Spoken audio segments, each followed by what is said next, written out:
What's up, family? Welcome to Positive Power XXI, J. Royce Films. I'm Jerry Royce Live, and you're watching The Red Room with Shay Samuels, right here on Music Vision Television. That's right, MVTV-21.com. It's going to be awesome, y'all. So please share this file. It's going to be awesome. You know what's going to be? It's going to be lit.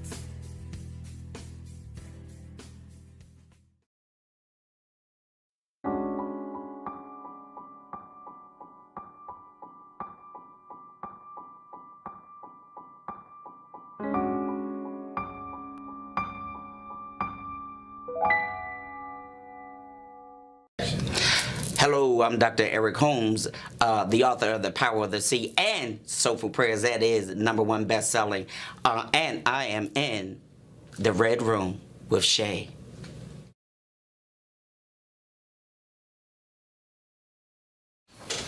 Welcome back to another episode of The Red Room. I am your host, Shay Samuels, and once again, we have an amazing topic and an amazing guest. As always, like I said, it gets better and better and better, and every guest that we have brings something different to the platform, so I'm excited to introduce to you today Mr. David Glover.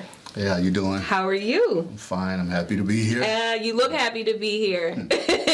It's amazing because every time we introduce someone new, we're introducing their platform as well. So I get a chance to introduce you to our audience. All right, that's amazing. Like she said, I'm David Glover. I also have an alias, the Controversial Counselor. I'm originally from Niagara Falls, New York. Moved here to come work in the schools, Baltimore County school system. So I've been doing that the past 15 years. Eventually got promoted up to being the department chair of school counseling. I did like 8 years in high school, and now this is my 7th year in middle school. Mm-hmm. So that's definitely been a challenge, I'm sure. Yeah. So, and I'm also an author of the book Cocktail Conversations by the Controversial Counselor. Also, do like Facebook Live shows. Yeah. I call it in the Counselor's Corner. So I try to stay active, just getting the word out and just trying to build my platform. Yeah, well, you definitely are doing an amazing job with building the platform because you're here with us today. You're in the Red Room, so that means that you did some work. Put it that way. Faith without work is dead. But I like the fact that you were talking about being a counselor because, of course, with middle school comes dysfunction. And so I want to talk to you about that today because in this community that we're in right now, there's we're talking about training a child as they should go. We're talking about unity. We're talking about so many things to kind of bring the communities together. And although you may not be the actual community activist, you have a role to play in the children's lives. How does that work for you? Well, a lot of people say that the counselors, we're like the hub of a school. Mm-hmm. Because no matter what, everybody they come to us for all the we know all the answers pretty much. Yeah. So just the one to try to keep peace with the students, also administration, parents, staff, teachers. So we're like the liaisons. So if everything is good on our end, usually the school is rolling well. Good. And so when you deal with the children, you went from high school to middle school. How different of a transition was that for you? Well, at first, I was middle school was the level that I always said that I didn't want to work with because I've worked in college, did that like 10 years at Bryan and Stratton College in Buffalo, New York.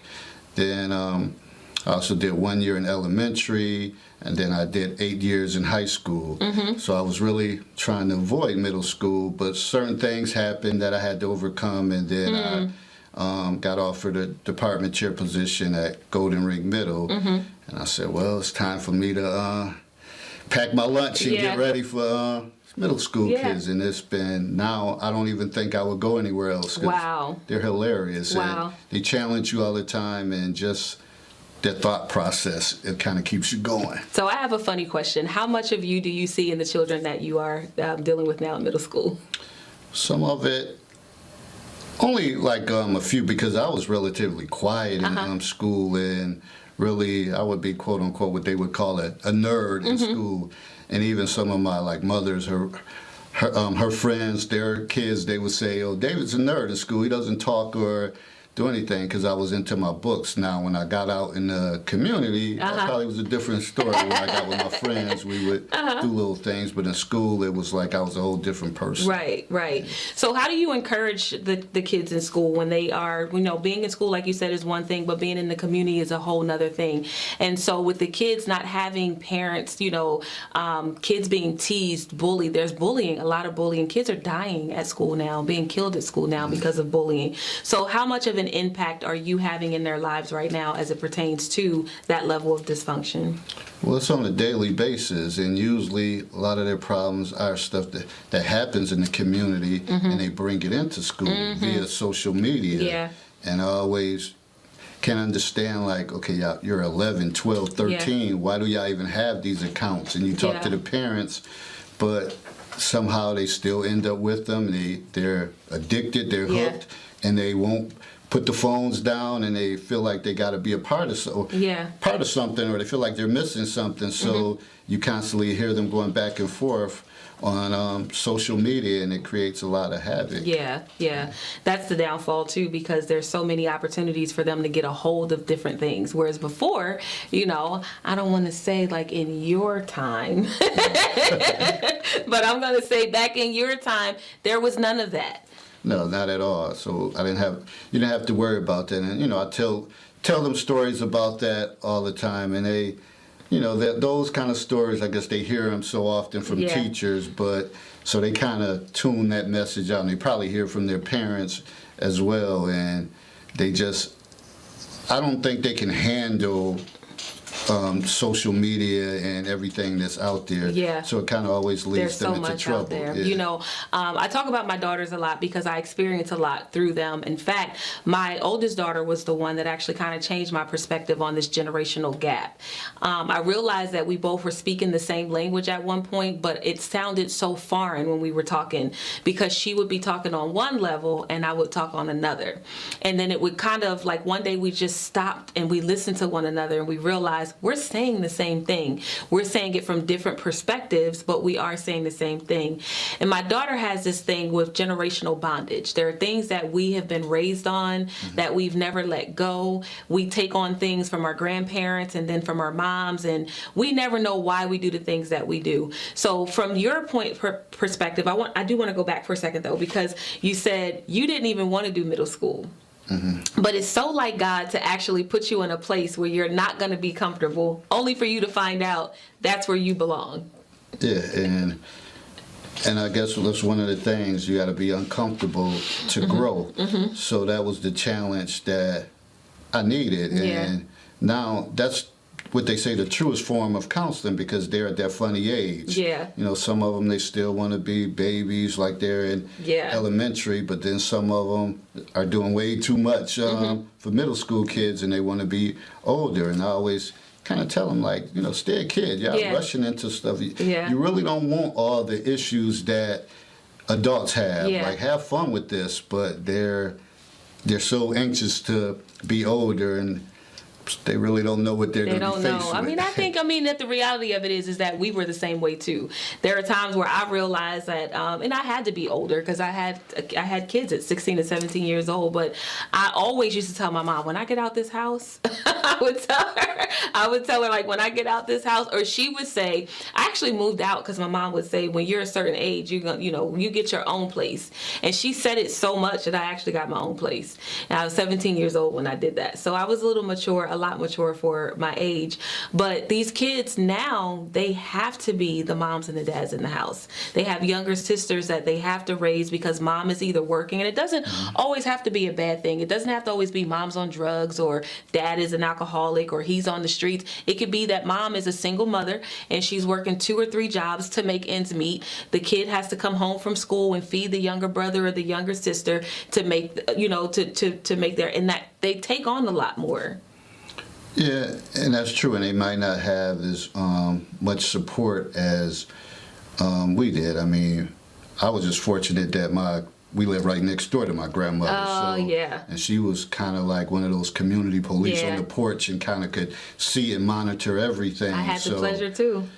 And that was God sent right there, because without her, I don't know, because my father left us. Me and my two brothers and sister left us when I think I was 10. So my grandmother, my grandfather, and my aunts, they kind of chipped in and helped my mother along the way. So without them, who knows what the path I would have traveled. But just because I knew that they supported us and they didn't have to, I knew that I always had to try to do better and be a good example for my siblings. And so you have a certain level of sensitivity towards the children that you work with, because you understand what it's like to have it, but for them not to. If you can't imagine it, then it's almost like I had it. And it was very kind of scarce for us, so I can only imagine you living in that. When we come back, I want to talk about overcoming, because there clearly has to be some things that you are overcoming at one point. So we're going to take a music break, and when we come back, we're going to talk about the overcoming of Mr. David Glover. We're going to talk about that book also, because there's some key points in there that we want you guys to take note of. So we'll be right back after this music break. I'll praise your name, your blood it covers me. I live to worship you, your name it is so sweet. I'll always follow you, your spirit lives in me. I'll praise your name, the name that covers me. I'll praise your name. The name that sets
Welcome back to the Red Room. I am your host, Shay Samuels, and we are with Mr. David Glover.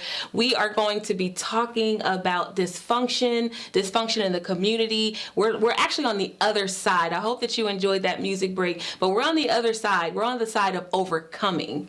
We've talked a lot about the dysfunction. We talked about the children, that he's working with, children in the community. We're talking about unity and the importance of just helping.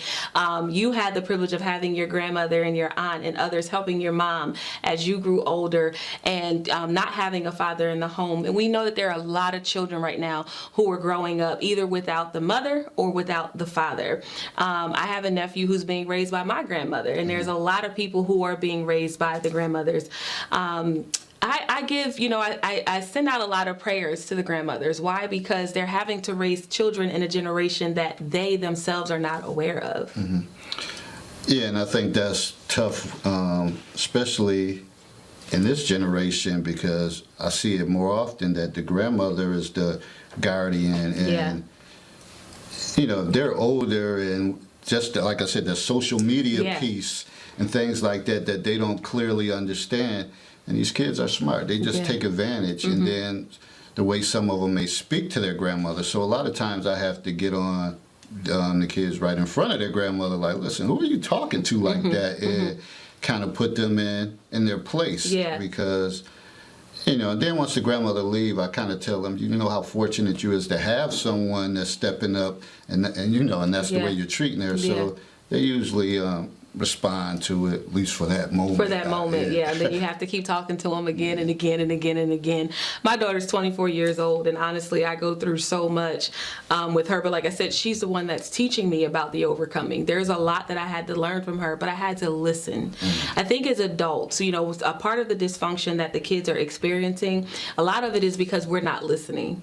We know what we know because we've encountered certain things. We've experienced our own lives, our own obstacles, and we put that on them, and they don't feel like we understand them. Our generations are so far apart. I remember in my generation, stonewashed jeans coming out. My mom was still trying to put bell bottoms on me. I wanted the stonewashed jeans, but she kept saying, this is the style. And unfortunately, that wasn't the style then. It came back eventually. You see kids wearing bell bottoms now. But we're at this point now where we're kind of at the kids' mercy. Why? Because they have the answers. We're just not listening. Yeah.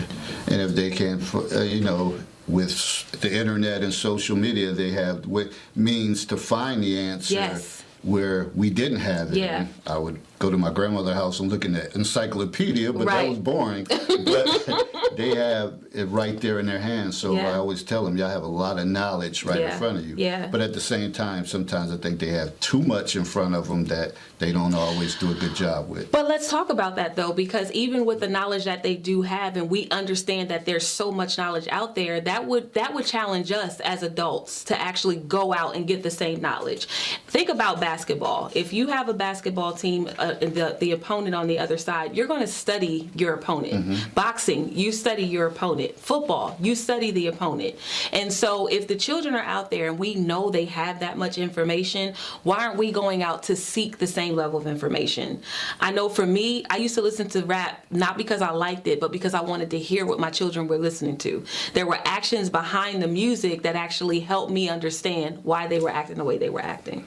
And it's funny that you say rap, because I remember going to a conference in New Orleans years ago, and this one speaker said, if you don't know hip hop, if you don't understand hip hop, you will not have no relationship with children at this point. And it was so true, because just listening to their slang, their lingo, if you don't. And a lot of times there's some teachers come up, well, they said this, I don't know what that means. And I kind of just chuckle, and you have to explain, this is what they're saying. And then even sometimes the kids are explaining to teachers and stuff like what they mean by something. So you got to be informed, and you can't kind of tune it out and say, well, that's your generation. We did something differently. You can't do that. They're here, and Yeah. we gotta deal with it. You gotta adjust. And then what we put on them is the title or the stigma of the lost generation. And they're not really lost. If anything, if you really paid attention to how smart they are, the knowledge that they have with social media, for a lot of our businesses, they can help overcome some of the challenges that we have with marketing and promoting. So instead of allowing them to just be on social media to play games or to whatever, we can teach them business opportunities, how to market, how to advertise, and that's how you build the relationship. Ultimately, that's how you build relationships. And so I'm going to challenge parents out there. I don't care who you are, grandmother, teachers. Understand the children's language today, because they do have so much information to empower them, but it can also empower you. If you sit down with one child, even as a counselor, if you sit down with one child and that child had, and you said, okay, here's what I want to do in this area or this arena for this purpose, that child will tell you A, B, C, D, E, F, G, all the way through to Z, how you can make that happen. Well, that's true. There's times that I might struggle with technology, and if I have a kid, and they, they kind of like, get out the way, Mr. Glover, this is what you need to do. You're missing this cord, and this is the reason why it's not working. Yeah. And I'm sitting there amazed, and I'm like, what if you just use that energy just how you showed me in classroom? And then they may say something, well, that's boring, but this is stuff I like. Yeah. But then I have to try to put all the pieces together and tell them how this is going to help them be well-rounded. Yeah. So it's always teachable moments. Yeah. And do you think that it's too much work, though, for us as parents and us as adults? We have so many things to do in our busy day lives that we just kind of overlook it, but we also want to complain about it, too. No, because I think sometimes if we wait too late, stuff hit the fan, and then we're trying to do damage control when it's too late, when we could have, if you just would have took the time from the beginning to kind of work through something, you might not go through some of the things that happen. So talk to me about some of the things that you had to encounter when you were growing up. Well, when I was growing up, like I said, my father, he was in my life until I was about 10, but he suffered from drug and alcohol abuse. So, and he was kind of abusive towards me because I was the first child, and he felt like my mother used to baby me because at the time I was the only child. So he used to always, when he'd be under the influence, he would come in and I would get a lot of the backlash. Wow. So it kind of taught me resilience. And at one point, as much as, sons want their father to be around, when he ended up leaving, I was kind of like, it's good. I can breathe now, and I don't have to worry about him coming in, being under the influence and kind of taking the stuff out on me. Yeah. And that was because of the vicious cycle, because his father didn't really claim him. Wow. So, that was tough. And then when I was younger, I was also sexually molested by a neighbor. So I had to overcome that. And that was one of the things that I never wanted to see any other children hurt. So I kind of took on the role in the neighborhood that I got your back. I don't care. It could be me and you against 10 other people. Yeah. I'm not going to tolerate bullying. So I think it all led me to end up being a counselor. And that was just, keeping my faith and staying grounded and like having, my private thoughts and prayers, like, because it was tough times that, definitely, like during the day and stuff like that, I'm busy. You don't think about it, but when you lay down, you think about all the stuff that's going on. There's a lot of times I would cry myself to sleep, but I knew when I got up that morning, I would have to keep it moving, and I can make a difference in someone else's life. Yeah, and I like that you took that. You said that you said something in the beginning, from pain to perseverance. Yes. And so you went from pain, and you understand what pain is. So talk to us about the perseverance. Perseverance was for me just overcoming and looking at my skill set to know, like, okay, I think I'm good with problem solving. It seems like I'm always the calm to other people's storm. Yeah. And I really, because at first I wanted to get into marketing and be a businessman, but then after talking to one of my kind of mentors in college, he said, well, looking at your courses, your skills is more toward like humanities and like social work and stuff like that. So he set it up that I had a peer counseling job. And from that point on, when I graduated from college, I ended up being a social worker. And I've pretty much done it all as far as the human service field. Wow. Drug and alcohol rehabs, psychiatric, adolescent and adult units. All training. All different training. stuff, whatever. So how does that, in short, lead to the book? Give us some bullet points in that 1 minute that we have. Give us some bullet points on just the book. Well, the book is based on scenarios, and it's typically is written based on relationships, friendships, family, child drama, the dating game, loyalty, mistrust, health, education, and work. So I compiled a lot of different scenarios over the years that may happen. I changed it a little bit to embellish it and to kind of protect the innocent, because some scenarios is from my family. They don't even know it. They don't even know it, but I kind of used them. I posted these scenarios on social media. I got a good response. People started inboxing me like, hey, when are you posting the next scenario? So it started becoming an everyday thing. Then people started sending me scenarios to post, and I kind of took that platform and made it into a book. So I wanted it to be something that we can have open discussion, because I feel like it's a lost art. People with the phone, cell phone, texting and stuff like that, I thought it would be able to open up dialogue and have people communicating, which is important. Oh, that's good. That's good. Well, Mr. David Glover, it's been a pleasure for me to have you on the show today. I've learned so much, and I want people to understand the importance of dysfunction, but overcoming pain to perseverance. All right, until the next episode, we want to thank you guys for tuning in again today. Meet up with Mr. David Glover and get his book, and make sure that you guys support his vision. Until next time, we will see you again. I'm Shay Samuels, and